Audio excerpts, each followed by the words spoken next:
This episode is brought to you by Shopify.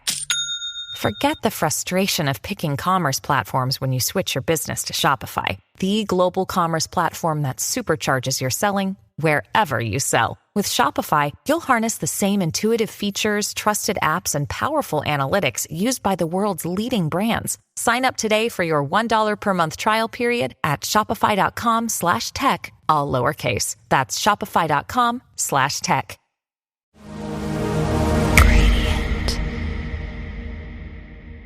This week's episode of Sounds Good is brought to you by the folks who make my podcast happen, Gradient. They recently launched their full editorial website filled with tons of articles advancing identity and culture. Go check it out at Gradient.is. That's Gradient.is.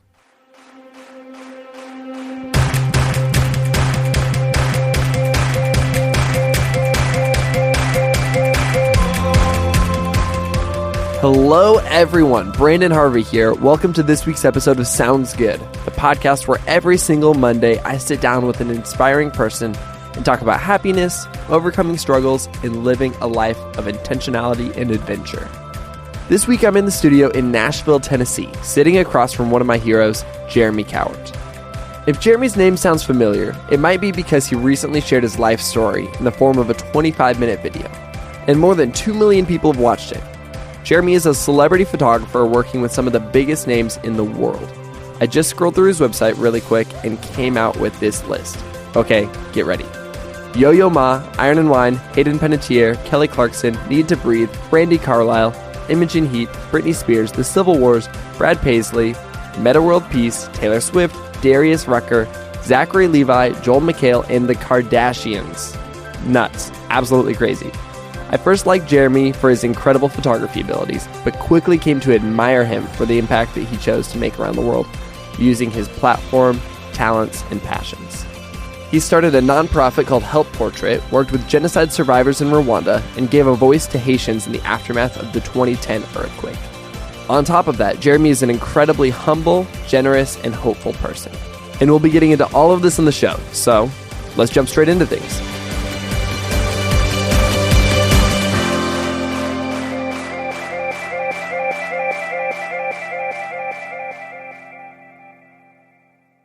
All right, everybody, I am here in the studio with one of my favorite people, Jeremy Cowart. Welcome to Sounds Good. Thank you, dude. So good to be here. This is super fun. I think that you and I have spent more time in New York City together than we've spent time in Nashville. It's true. We both live in the same city. Yeah, it's absolutely true. We got asked to go on the same super random gig and had a blast. Yeah, it's so good. And almost a year ago, you and I were Bollywood dancing in Portland too. That's true. So, forget about that. So good memory. We've got a lot of weird random memories, and This is one of our few in town, which is this is great. Yeah, it's awesome. I don't know if I've told you this before, but you were the reason that I joined Twitter in 2008. Yeah. You were like gearing up to basically go to President Obama's inauguration. That's right. And you were gonna like live tweet it. You did a photo shoot there with our friend Donald Miller, and I was like, "Oh, I'm gonna join Twitter so I can see what's happening at the inauguration." That's awesome. So cool. And so thank you for getting me hooked on an app. Yeah, and you're probably the only person that is making me want to join Snapchat finally. Years later, after everybody else has joined. That's okay. I think Snapchat will be around for a while, so you got plenty of time to join. Yeah, exactly. Yeah, dude, and I've just really, really admired you for a long time, the ways that you've used your platform, the ways that you've used social media, the ways that you've used your talents and abilities to make an impact in the world. And so when I started the podcast, I was like, okay, Jeremy is a no-brainer to have on the show. That's awesome. Well, I appreciate it. Yeah, man. Yeah. You got started into photography in kind of a weird way in some ways. You grew up and... Okay, well, let's back up and just say you've got a video that is basically the story of your life, and it's got more than 2 million views online right now. 2 million people have watched your story, and you kind of outline all this. Like, that's amazing. It's pretty crazy. Yeah, I just I drew it. I drew my story because I realized on a live stage I couldn't remember a talk. I just had such a bad memory. So I thought, man, it'd be cool to draw my story and do that live and narrate this time-lapse illustration. And then kept redoing it for a few years, and then finally I was like, okay, it's ready for the internet. And I finally put it out there, and I'm excited to see the way it's been received. It's been blowing up. Yeah, it's cool. And in that video, you get into this idea that like growing up, you kind of sucked at school. You know, you were getting really bad grades in school, and it wasn't until one day you kind of essentially picked up a camera and picked up a photography for dummies book that you started to kind of jump into this thing and be like, I can really do this. Yeah, exactly. Yeah, I think a lot of artists, you just grow up and think you're not capable of much, and everybody else is smarter and has got their act together, and you're just a weird artsy kid and just feel like you'll never amount to much. And that was my story. And so, yeah, it's been a long journey of overcoming the words I can't. Yeah. So that's and it's been kind of a testament to the fact that you can. You've photographed Taylor Swift, the Kardashians, you photographed Sting. It's pretty cool stuff. Like, that's not a bad deal. Yeah, it's been that first year, especially becoming a photographer, was a crazy ride. And now I truly appreciate it, because now I understand how hard those gigs are to get. And at the time, they were literally just falling in my lap, coming out of nowhere. So, yeah, it was a crazy year. Well, and the cool thing, though, is that you didn't just stop there. Like, you decided to basically start a nonprofit for photographers to give back. That's called Help Portrait. You photographed Rwandan genocide survivors who forgave people that murdered their family. You documented the hope on the ground in Haiti after, like, their crippling earthquake several years ago. But you've also, at the same time, you were like, you toured with Britney Spears. You've had this interesting contrast. Do you feel like you can tell me about that weird, bizarre contrast of like shooting the stars, but also, working with some of the most neglected people in the world too? Yeah, absolutely. I just love it. I feel like, everybody says, oh, travel the world and do all these things. Well, I feel like meeting different people is traveling the world. You don't have to literally travel the world. Just by meeting different cultures and different types of people, to me, that is traveling the world. By meeting Britney Spears and the Kardashians, and then by meeting the poorest of the poor in third world countries. Like, I love all of those experiences, and they all just make me a better dad, a better friend, a better person. And so I love to consume as much as I can. In fact, I just photographed Joel Osteen this past week again, and the internet loses it when I shoot that guy. Yeah, they lose it. They assume that, like, just because I photographed him that I agree with everything he says and that I'm a supporter and all this stuff. And it's so funny because it's just another job. I'm just hired to photograph Joel like I was hired to photograph Britney Spears. Anyway, but like even a guy like Joel, I love having those experiences because they all make me just a better person, and I love learning about what other people believe. Totally. Yeah, no, I mean, honestly, I don't love a lot of the stuff that Joel Osteen, a fairly controversial figure, has to say, but I saw you post that photo on Instagram, and you're like, hey, I photographed Joel Osteen. He is controversial, but he was super nice. He helped carry my team's bags. Like, I loved working with him.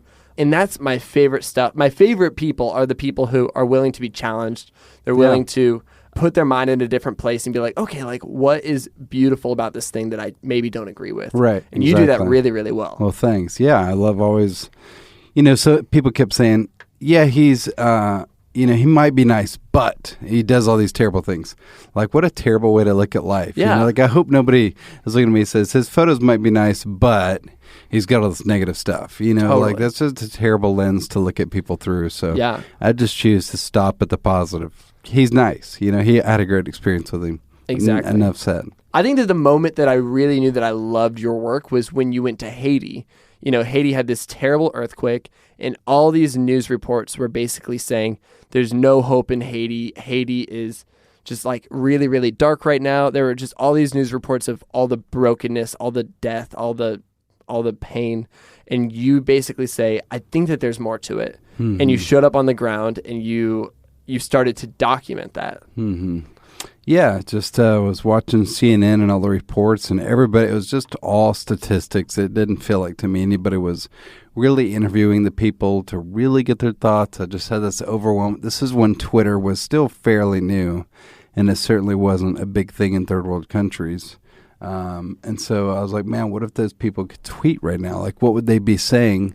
And so, I had the idea to go down there and like create these visual tweets where they pick up pieces of rubble and write down their thoughts, and I photograph it. So, it's pretty amazing. I love that one you had where it was this couple and they were going to get married. The earthquake happened, Mm-hmm. and they basically went forward with their wedding. And she's got her white dress, and it's a little bit dirty, and he's in, if I remember correctly, a suit, Mm-hmm. and they're holding a paper plate from what was going to be their wedding party. And they still had it, but what did it have on there again? What did it say? Well, yeah, we literally walked up to the wedding after driving around forever trying to find it. The sun was setting. It was super dark. And the church had been destroyed. The church they were getting married in was literally in pieces behind them, just utterly destroyed. So they got married in a little patch of grass next to it with a few family members. And when we pulled up, there was literally one single paper plate, like just sitting there, like left over from the wedding. And so I picked up that paper plate and I gave it to him. And I said, so what do you have to say to the world? And explain to them what we're doing.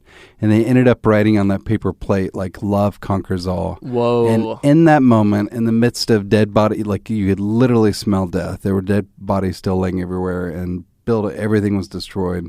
And for them to say that in that moment was just truly astounding. Like, I can never top that wedding photo, because that moment, the story, it just, in fact, I want to take that Haitian writing from that paper plate and make that my first tattoo. Wow. Yeah, I think that'd be pretty rad. Dang, that's good. Yeah. And you'll get that as like a little tramp stamp, like lower back. Either tramp stamp or across my forehead, one of the two. Those are good, yeah. I mean, if you want to get matching ones, I can do that too with you. Perfect. That'll be really cute. Cool. I'm in. So something that I've really loved about you is that you, through this whole process, you've shared your life in a really, really open way. You've had hundreds of thousands, maybe millions of people who know the ins and the outs of your life.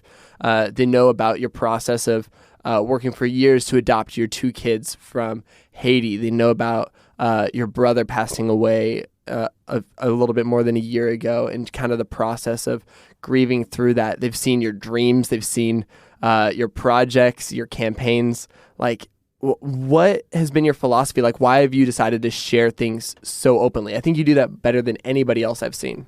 I don't really know, because it's a strange thing. Like, before social media, I was a social media guy. What I mean by that is I started a group way before any social media, called the 615, and it was a group of Nashville web designers, and there were hundreds of us, and we would email all day long. And it was basically like Twitter, what Twitter's now or Facebook, but it was all emails.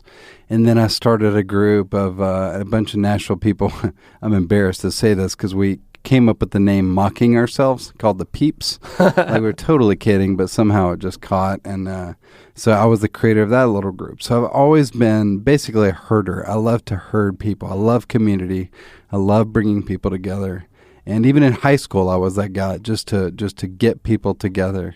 And so I've just always been a person that loves to herd, and social media just amplifies that, and it makes it so much easier for me to do. So, even without the followers and the whatever, I shouldn't say fame, because I don't think either of us are famous, but our little platforms, to me, fame is like when you get recognized everywhere you go. Yeah. Like, Beyonce's famous, right? Taylor Swift is famous. Anyway, so I've just always had this community thing in my blood. And maybe that's from growing up. My parents were the people that had youth group at our house, and there were literally, 100 people at our house every week. So I've just always been used to that, like, super social life, That's awesome. Yeah. Well, and do you feel like there's been any downside to that, or has it been all upside? Like, are there struggles that come with sharing your life so openly? Yeah, I mean, there are always like haters, and there are always people, saying negative things, and it is hard to tune that stuff out. As John Acuff says, 99 compliments plus 1 insult equals 1 insult. Yeah. Like, it's so easy to tune out the 99 compliments and only hear that negative voice. But yeah, you just gotta, the more you do, the bigger you become, or the more well-known, you're only going to get more negativity. So people don't like others to succeed, so it just is what it is. But other than that, I don't have too many negative stories. I just am not afraid of failure. Like, I love pursuing new ideas, and something in me is just not afraid to fall flat on my face anymore. And I'm just like, screw it. If I have an idea and I believe in it, my friends believe in it, my wife believes in it, then I'm going to go for it. That's huge. Is there ever any fear that you have with sharing, like sharing these ideas openly? Are you afraid that, like, people are ever going to steal it? Like, does the creator in you ever like freak out about that? Absolutely. In fact, I've got this hotel idea I'm pursuing, and just last year I had the idea to add the hotel to the talk I've been doing live. And you talk about fear. You talk about like utter devastation, and everybody's going to think I'm an idiot. To get up in front of thousands of people and say, hey guys, I'm going to build a global hotel chain. Is that cool? Like, what a crazy, stupid thing to say. That's how it felt. But I just kept feeling this like unbelievable, like, I have to do this. I have to share this idea. Even if some hotel people in the audience say steal it, like, I don't care. I'm just going to share this idea. And in the talk, I say, you have to speak your dreams into existence. And so that's what I've been doing. I've been speaking that dream into existence. And literally every email I get now about this project, and from investors or developers or whoever it is, they all say, I heard you do this talk at so-and-so conference or whatever. I heard you do it. I heard your passion, and I'm in. I want to be involved. Wow. And so literally that's how it's coming to life, is just me speaking it. Like, just me saying it. I'm going to do this. I mean, I've hung out with you before after you've spoken, and people will just walk up to you and they'll say like, wow, thank you so much for sharing that. I really connected with that. That inspired me to share, my dreams. Like, that's something powerful. I think that you've, some of those people are total strangers who are hearing your story for the first time. But at the same time, you've also created, like you said, you're a gatherer, you're a herder. You've created a really special community online. Well, thanks. Yeah, I never, still don't know what I'm doing. And as have you, by the way. So yeah, you just kind of do things you believe in and try to stay positive. And yeah, I think if you do those two simple things, people are going to follow. People are going to listen. Yeah. Yeah, so. You've absolutely remained positive on social media. You're not a complainer. Do you feel like you have a little bit of a social media philosophy that you apply to what you share, what you don't share? Not per se. Like, I've heard some, quote unquote experts out there saying you got to have this, you got to have that. And I have no like official strategy. But in general, there are definitely dark days where I want to just get pissed off and be honest on social media and complain about stuff. And ultimately, I always go back and delete those tweets because I'm like, man, I'm such a lucky person. I'm such I hesitate to say hashtag blessed, but but just to be doing a job that I love, to have a healthy family, to have health myself, and just there's nothing I have to complain about. So I try to stay positive, and every once in a while I do go negative, and I end up deleting that stuff. Like, we all have bad days, but man, I just try to stay humble and just be positive. So that's about it. It's about the end of my strategy. I love it. I love it. Well, I remember you saying this a few years ago, and I think that it really inspired me. You talked about this idea that like we're the first generation where our kids are going to be able to scroll back through our timelines and see what our lives were like online, and they'll be able to see what we put out in the world. And that is constantly what I'm thinking about, where I'm like, okay, like this stuff is going to live forever. Who am I communicating that I am? How am I communicating what I care about to, my grandchildren? How crazy is that? Man, I can't tell you. I literally think about that every single day, because now that I have a 10-year-old and an 8-year-old, there's a whole world of people that were hurt by the words their mom and dad said growing up. But I'm like predicting the future here. But I feel like one day there's going to be a whole world of people who are hurt later in life by the things they discover on the internet that the parents said about them growing up. Ooh. Like, you know what I mean? Like, every time I tweet about my children or Instagram, I'm trying to speak life as if I'm telling them. Like, if you can't tell them that in person, don't put it online. Because one day, who knows what they're going to Google, what they're going to be curious about, who knows what post could pop up. And if you're saying something, because I know a lot of people will mock their children, like, oh, I can't believe he's being such a pain in the ass today. Like, there's things like that said all the time. I'm like, man, one day your kid's going to read that. Yeah. And I just think we have to be so careful as parents, like, to really only speak life into our children, even to the public online. Yeah, that's good. Anyway, so that's something I think about literally every time I post about my kids. And I'm trying to I've got a daughter that's really photogenic, and I shoot her a lot.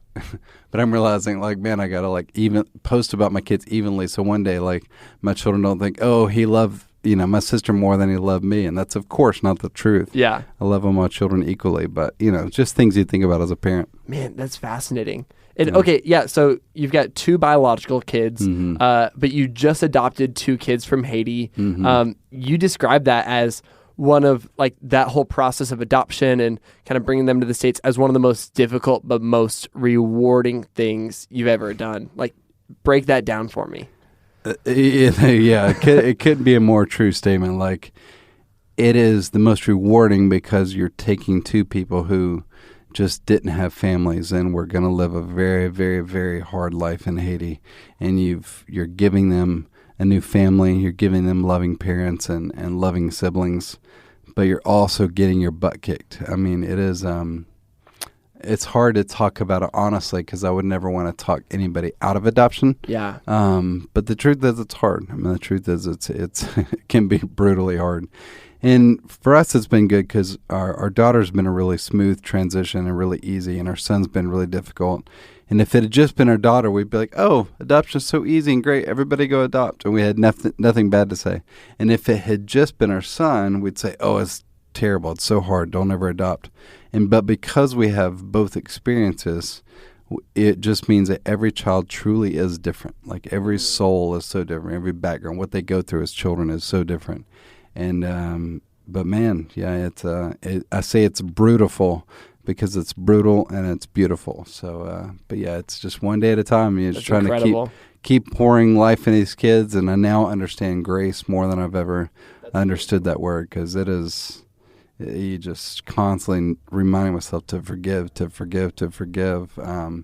Because our little boy, like, he wants to make your day as hard as it can be, So, but yeah, but he's a really sweet kid. He has a beautiful heart, and he's got a hard past, and we got to help him walk through that. Yeah, they're hardcore, and they learned English. How fast again? Oh, it was like a month. They were like starting to speak English, and then by 2 months, it was all English. It was insane. Man, yeah, I remember you saying, like, yeah, we're trying to, like, speak a little bit of, like, French Creole, and that we're going to try to get them to speak a little bit of English, and they totally beat you guys. Like, they were speaking English before you guys learned any French Creole. It was insane. In fact, just the other day, I was like, do y'all know any French? Can you speak French Creole? Like, do you remember? Because I want them to remember their heritage and their language, and they wouldn't, I don't know if they couldn't, but they wouldn't do it. Like, I think kids just get in America and they want to be like the other kids. Yeah. And they're almost ashamed of their past, where we obviously want to celebrate it, but they don't think that way. So they just want to, be an American now, which is, which has its positives and negatives. But anyway, but yeah, they spoke English in no time. It was crazy. Man. Yeah. That's awesome. Your kids are awesome. Yeah. We had talked about this before, but, like, you're freaking launching a hotel. You told me about this idea, like, a few years ago when we first met in Nashville, and I was like, this is amazing. And I was also blown away. I was like, why is he telling me this? Like, I could go start this hotel. Obviously, I can't start this hotel. But, you've done an amazing job of bringing this to life. Like, break this down for me. Tell me about this vision. Well, yeah. I mean, for one, I'd never cared about the hotel industry 1 ounce. No. Never thought about it. That's super weird that you do. Yeah. But I had a meeting a few years ago with Visco, actually. We were shooting a video in LA for Visco. This is when they were first starting, a little promo video. And thanks to that video, they're now successful. And I'm just kidding. Totally kidding. But anyway, we had a meeting in a hotel room, and I just remember the room number said, hello, my name is room 121, like a name tag. For some dumb reason or divine reason, I just saw that name tag, and I just started rethinking the name tag. Like, man, what if a room number had a story attached? And as a lonely traveler, you felt connected to this room's story. Yeah. And then instantly I was like, what could the story be? Well, duh, of course it could sponsor a child. So I reimagined that room number as a child's face with their name and their story. And then I was like, man, every room in this building could have a child attached, and you could sponsor that child. And so basically I realized that every room could, give $1 or $2 a night to a child sponsorship. But then instantly, again, this was in a business meeting for a video, And apparently I didn't listen to anything we talked about because all I could do was envision this hotel. Because immediately after that, it was like, man, the TV could show really cool documentaries on social change. The internet feed could fight human trafficking. The soaps, the linens, everything in the room could come from nonprofits. And the art on the walls could be Brandon Harvey and Austin Mann and Esther Havens and, all these great artists I know. And I just started like reimagining every detail of the hotel. The room service could feed a child in need. Like everything could be doing something. And right now, hotels to me, granted, they're cool and they, you're able to relax and, get a good night's rest. But ultimately, to me, they're kind of boring. So I just started reimagining a hotel from ground up. And that's why I share it, because like no hotel could adopt or steal this idea because they'd have to start from ground zero. Yeah. Like any hotel can add a cause these days, and some of them are. But this is like, we're reinventing it inside out, from the business model to the way the room service works to the maids to the staff. Everything is different. So, man, yeah, it's really exciting. That's crazy. Exciting is an understatement. Like I've never been so fulfilled. I've never believed in something so much. Like this is why I'm here. Yeah, this is what I'm supposed to do. And how crazy is it that your path? You went from basically being a C and D student to becoming a little bit of a graphic designer, to becoming a photographer for celebrities, to kind of starting some nonprofits and some social stuff and becoming a little bit more of an artist. And now you're starting like a hotel chain. Like you could not have been like, oh, like I'm in the 7th grade and I see my vision, I see my dream. I'm going to go to college and I'm going to learn about how to start a hotel. And I'm like, if you had like gone down the traditional path, you would not be where you are today. Yeah, most likely. That's for sure. Yeah, it all leads to something, and I just keep stepping, just keep walking, truly walking in faith. And I mean, I never knew how to become a photographer. I never knew how to start a nonprofit. You just start doing. I just love doing stuff, even if it fails. And I have done things that have failed. And I truly am so grateful for those, because I still learned a ton. The OK Do This app we did, people are still using it. It's got an audience, but I wouldn't call it like a smashing success either. And you've obviously been super involved in that as well. And I'm super proud of it. And I'm so thankful for the gazillions of things I learned over the course of that 4 years that we made a social network. Yeah. It's crazy how much I learned. I think that's a really powerful idea, this idea that it's important to fail. Like you would not be where you are today without a bunch of failures, I'm sure. And like on the photography side of things, I know this for sure. I learned way more from the shoots that suck than the shoots that are amazing that everybody talks about. Oh, for sure. No doubt. Like you and I have been on shoots together where we're like, oh, this is really difficult. Like we're having a really hard time here. And that's been such a good learning process for me. Yeah, absolutely. Man, in fact, I'm actually embarrassed of most of the published work I have out there. I don't even like it. And that's, I think that says something, because your published work is fantastic. Like it's beautiful from my perspective. And so I think that also just shows a sense of ambition, a sense of growth. And there's, oh man, do you know that Ira Glass quote where it's like the Ira Glass quote where basically, which one? He basically says, and I'm not even going to lie to you guys, I Googled this, I pulled this up, I wish that I had this memorized, but he says, nobody tells this to people who are beginners. I wish someone had told me. All of us who do creative work, we get into it because we have good taste. But there's this gap. For the first couple of years you make stuff, it's not that good. It's trying to be good, it has potential, but it's not. But your taste, the thing that got you into the game, is still killer. And your taste is why your work disappoints you. A lot of people never get past this phase. They quit. Most people I know who do interesting creative work went through years of this. We know our work doesn't have this special thing that we want it to have. We all go through this. And if you are just starting out or you're still in this phase, you got to know that it's normal. And the most important thing you can do is do a lot of work. Put yourself on a deadline so that every week you finish one piece. It's only by going through a volume of work that you will close that gap, and your work will be as good as your ambitions. And I took longer to figure out how to do this than anyone I've ever met. It's going to take a while, but it's normal to take a while. You got to fight your way through it. And I mean, this is specifically talking about like beginners, but I think it's a process for anybody doing creative work, anybody doing any work that is outside the rule book. Yeah, I mean, that quote is literally spot on. I mean, I don't like anything really. I'm not proud of hardly any of the work I've created, especially commercially. Like there's an artist in me that has still not come out yet. And being an artist for 15 years now, like the work that I want to be, like the visual work that I want to be doing has still never gotten out of my system. And I've known that for the whole time. But when you're a leader, a family of 6, like you got to provide. I got to do commercial work. I got to shoot for clients and pay the bills. But I don't like any of that stuff. And I think that's why I struggle sometimes with Instagram.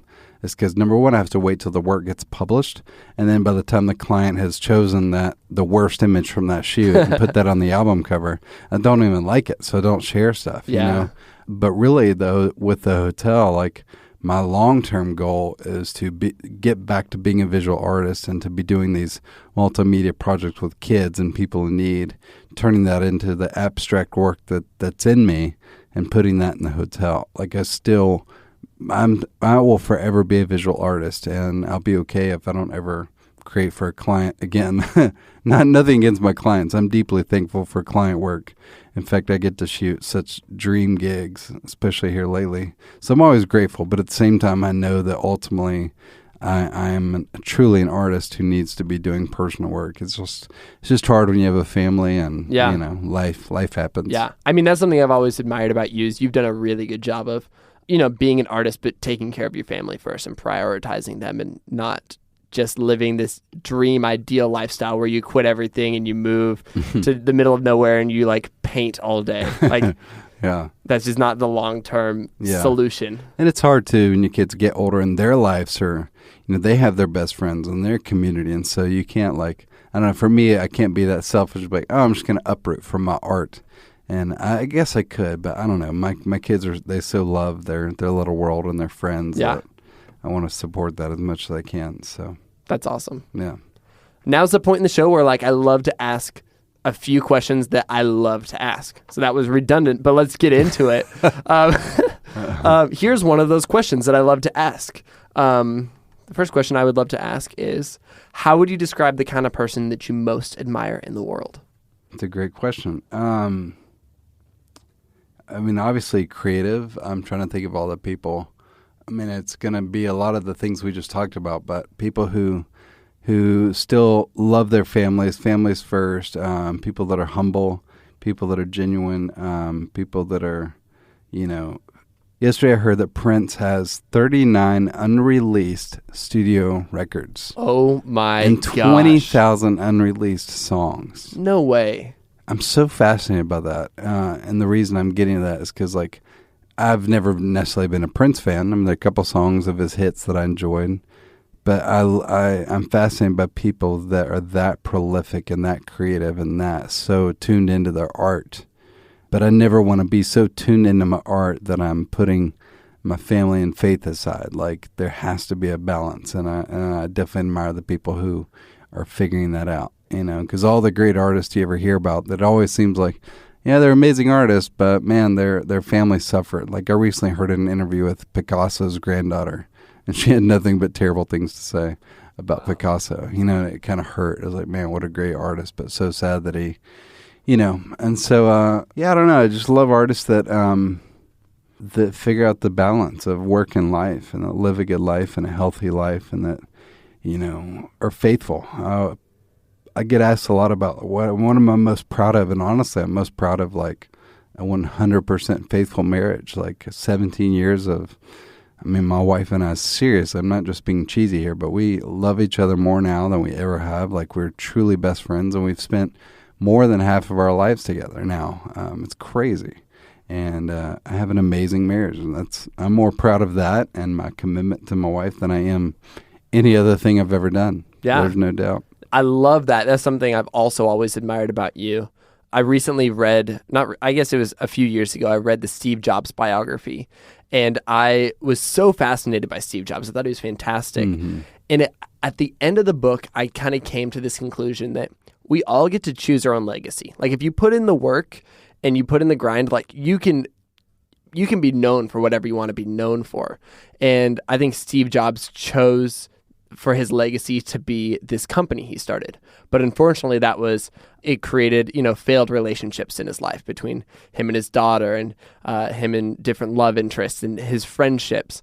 And that was a trade-off, he in some ways intentionally made. Mm-hmm. And I like what you're saying, where you're like, my legacy is not going to be my work. Like, and that's kind of an interesting thing to hear, because right now, like, your work is what a lot of people know you for, but that's not where you kind of are getting your value from. And I think that's really admirable. Yeah, I hit a point where, I don't know, I just realized, like, people tend to see social media influencers. Like, I even had somebody say this yesterday, you're my Michael Jordan. Like, people think that I'm a Michael Jordan of photography. But if the photography were the NBA, I'm a big NBA fan.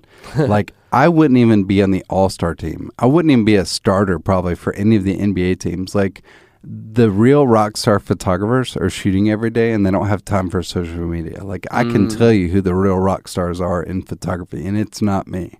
And so, but I do realize I know what it would take to get there. I know what it would take to be the best photographer in the world, and that literally involves pushing my family aside, and I just got to a point where I'm like, I don't care about that. I don't care to be, whatever, the next Annie Leibovitz. It's not interesting to me. I got enough taste of it to where, like, okay, like, I don't want to be on my deathbed telling my kids, man, when I shot the Kardashians, that was awesome. Like, I want to be like, no, I used what God gave me to do much more impactful things that helped people. Like, that's what I want to be talking about. Yeah. So, man. Anyway, I don't know. Sorry, I don't know what got me on that tangent. No, that's good. That was a good tangent. Shout out to that tangent. I want to ask, my next question is, what are you consuming that you love right now? Man, I get asked that a lot, and I don't read. I love reading, but I don't read because I just literally can't find the time, just like I can't find the time to work out. And I don't watch TV, and I rarely get to watch movies anymore. So I just listened to this podcast a few days ago on my drive called Sounds Good. Stop! You're not allowed to pick my podcast. Let's just tell that story. I was driving to Cincinnati, and it was my only like quiet time by myself, and I was like, oh, I'd love to check out Brandon's podcast finally. And as I like literally start playing your podcast, and it was the one with Jedediah, you text me and you say, hey man, I'd love to have you on my podcast. And I was just like freaked out. I was like, what are the chances that I randomly decide to finally listen to your podcast and you text me to be on the podcast? It was crazy. I've got your phone bugged. Yeah. All of your selfies are also getting sent straight to me. That's awesome. It really was cool. But I'm trying to start listening to podcasts more. And by the way, like and I've literally been thinking this. Not only is Sounds Good such a perfect podcast name, but the illustration, like, it's also you. Like, well done on your branding for the podcast. So, Thank you. The minute I heard it was called Sounds Good, I was like, of course, that's perfect. Like, best podcast name I've heard. Oh, thank you. It's so great. You know who designed that is Pope St. Victor. Yeah, I love it. It's so great. It's perfect, man. I love it. Well, I can't believe you picked my podcast.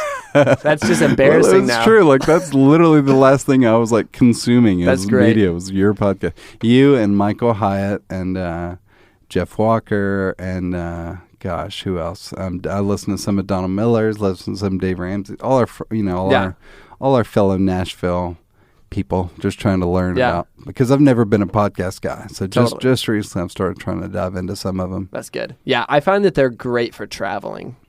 But yeah, and I've always been such a music guy. Like, I just listen to music, and finally, maybe I'm just getting old, but I just realized, like, man, music isn't helping me become a better person. Like, sure, I love it and it inspires me sometimes to be a better artist, but if I'm going to, like, drive for 5 hours and listen to music, like, why not fill that space with wisdom and learn from people I admire? So, yeah, I'm trying to get into it more. That's great. I think that's a perfect thought process.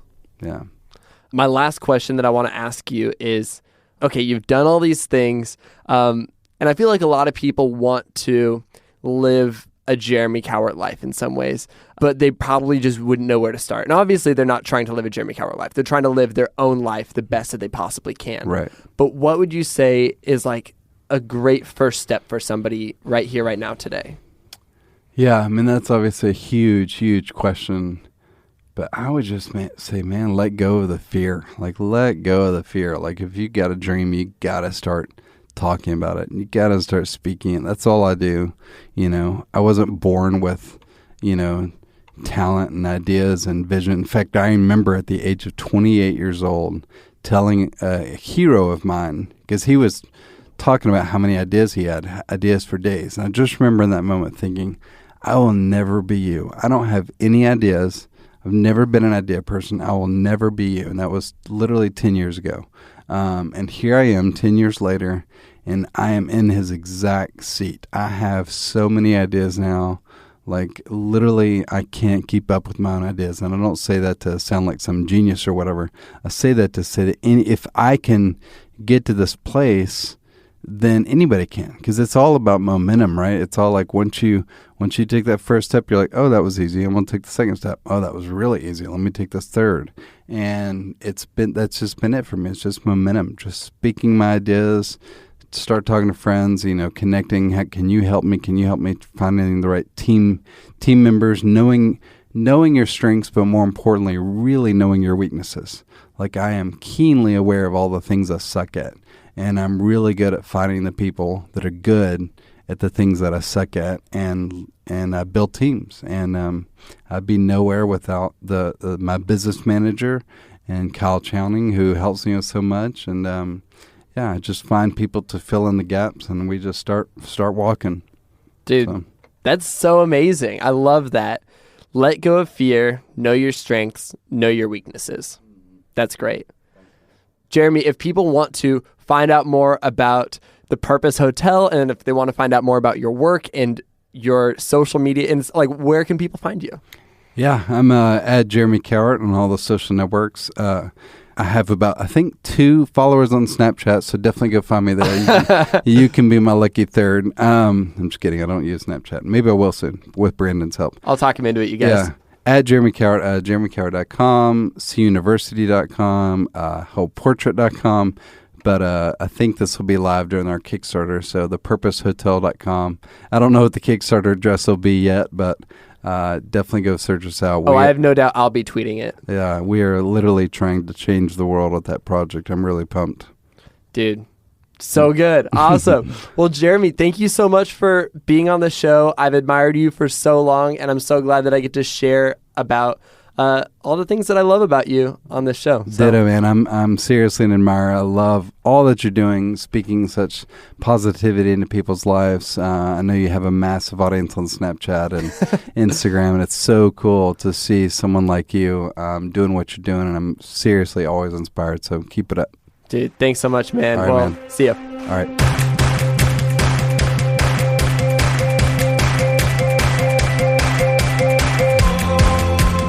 Sounds Good with Brandon Harvey is part of the Gradient Podcast Network and is created in collaboration between me, Brandon Harvey, and Gradient. Find them on Facebook and Twitter at Gradient.is. That's Gradient, D-O-T-I-S. Thank you so much for tuning into this week's episode.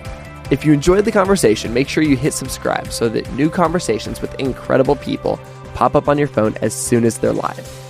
If you want to tweet, Instagram, or Snapchat me, feel free to reach out at Brandon Harvey everywhere. And you can learn more about me and sign up for my newsletter at brandonharvey.com. And seriously, Jeremy's Kickstarter launches in 2 weeks. You're not going to want to miss this. I have no doubt that Jeremy and I will be tweeting and sharing about it a ton, so just stay tuned. And that's it for this week's episode. I'll see you next week when we get the opportunity to learn from another incredible and inspiring person. Sound good?